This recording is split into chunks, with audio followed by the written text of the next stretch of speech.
Hello everybody, welcome to me Fit and Lean. Here's my looks maxing segment on how for fat men to look a little better. If you're new to this channel, please hit that like and subscribe button. I'm going to be giving you 5 basic tips to look better when you're plump. And let's face it folks, nobody likes this, right? Now these tips are mainly for getting dressed, like looking your best, not so much just like lounging around the home. But you can look better even if you're, portly or fat, and it's not impossible. So, okay, the number one tip, of course, might seem obvious, but lose weight. If you're fat and your clothes don't fit right, when you lose weight, your clothes will be easier to adjust and fit you better, fit your body better, and you're going to look better and feel better too. So the number one tip if you're overweight is to lose weight so you can wear better clothes. The number two tip, okay, color matching. So folks, so when you're wearing a suit or anything, you really want to make sure that at least 2 items of clothes match. So match your shirt with your trousers, or match your shirt with your blazer, or match your blazer to your trousers. So any kind of color coordinated suit is going to look better on you than wearing mismatched colors and clothes. The exception to the rule, of course, is you can wear like a pop of color, like a white dress shirt. But it's better, though, that you match all the way. Try to match 3 colors together, and then you can match your belt with your shoes. Matching your colors will make it look more even, and won't make you look all cut up, and you want to have an even appearance. When you're overweight, the worst thing to do is cut up your appearance, like having different color trousers, different color shirt, and different color everything. So until you kind of slim down, it's better to be uniform color. So you can wear a nice navy blue blazer, match your blazer with your trousers, a navy blue trousers, and preferably a blue or white shirt, a neutral color shirt. That'll give you some color and a little contrast, but you don't want too much contrast. The less contrast, the better. So avoid, number 3, we get to number 3. Avoid certain colors. So this is the colors you should avoid if you're overweight or fat. So avoid light colors, especially pastel colors. Like, I doubt you'll be wearing a lot of pastels. But if you do, try to focus on better colors to make you look slimmer. So go for the darker shade of each color. Go for dark green, dark blue, a dark berry red. Wear those colors, and of course black.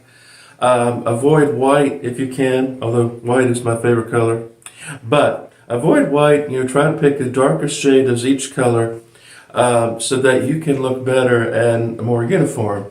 The dark colors will mask the bulkiness you have down there, and you look better. So yes folks, I don't take my own advice. Shame on me.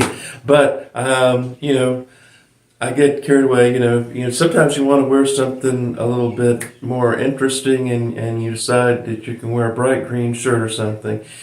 But if you do decide to wear a lighter color, just make sure that the clothes fit. So number 4, of course, is fit. You want your clothes to not be too tight or too loose. If your clothes are too baggy, it'll make you look way heavier. If your clothes are too tight, it'll attract to your problem areas. So the best thing to do, and I recommend to everybody, is get all your clothes, especially your dress clothes, tailored. Go to a professional tailor and get them tailored. Now, the wonderful thing about getting clothes tailored is that it'll last you through all your weights. I have a blazer I had tailored, and it lasted me through 60, 70 pounds because it was tailored to my shoulders, tailored to my waist. And even though you're going to change a lot, it just still looks good on you.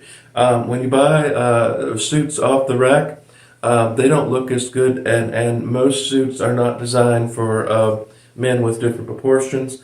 My worst problem is that usually the suits will be way too big in the waist, but it's too small for my chest, and I have a big chest and a smaller waist, and that won't work, folks. You have to be selective in what you buy, but make sure you get your clothes, a lot of your clothes tailored, even your regular street clothes, you can do that. Now, I don't know if you can tailor a t-shirt, but just try to find some clothes and get them tailored so you want at least 3 good tailored suits to have, and of all the right colors. Okay, and the 5th suggestion if you're overweight. Now, you may not like this idea, and I know it's a little bit sensitive issue, but wear Spanx. Wear some undergarments that will, they're called compression shirts, will help compress the problem areas.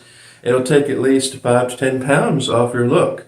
And then you have more options to play with. But if you wear compression shirts, they keep all the bulky, bulgy areas, especially if you have a problem up here, and they'll help with that. So you can go to Amazon.com. You can get really good compression shirts. I recommend don't use unless you really think you need to, just use a compression shirt. You don't need the bottom half.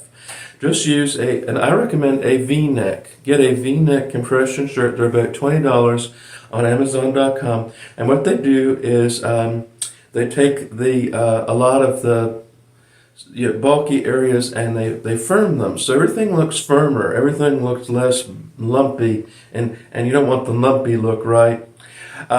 So that's my 5 basic rules. And remember, folks, and also when you're getting the compression shirt, try to size down 1 from your size. So if you normally wear a 2X, get an extra large compression shirt. If you're an extra large, get a large, and so on. They'll give you even more compression and bring the stuff down. And also, you may try waist training. Now, waist training is not permanent. A lot of folks think that you have to, unless you're using one of those old-fashioned corsets, you're not gonna damage anything down there. It only does it while you're wearing it. While you're wearing the waist trainer, it will make your waist appear smaller. Once you take off the waist trainer, it takes away that look. So you can get a waist trainer also on Amazon.com or any other kind of website like that. I would just go with these waist trainers. They have little hooks on them, and actually it's kind of neat. When you get thinner, you can go firmer on the hooks, like smaller and smaller. But it will not permanently alter your waist. All it does, it sometimes helps with your fat. As we lose weight, we get loose skin. So when you're wearing compression garments, they keep your loose skin intact, so that actually at the end, your skin will be more in place where you want it to be. So a lot of people opt to wear compression garments like waist trainers and compression shirts and Spanx, because what it does is it keeps all your skin together, and then when you're finished losing your weight, you'll have less problems with loose skin. It won't take away the problem completely, but it definitely cuts down on the issue of having the loose skin, because your skin is made of elastin, and it doesn't matter how young you are. You can be really young and still have issues with loose skin. So even teenagers do, and that's just a side effect of losing a lot of weight. But, and then if that doesn't work, you have to have surgery, and that's another topic. But anyway, those are some basic rules if you're heavier and you want to look better. So just remember, folks, to not focus so much on what you can't do, but focus on what you can do, right? And be all you can be. And so that's what I like to offer everybody. So thank you for watching my episode today. If you like what you see, hit the like and subscribe button. Go to my website at meanskeletonsplace.com. And remember, folks, say a prayer for someone special today. Bye-bye.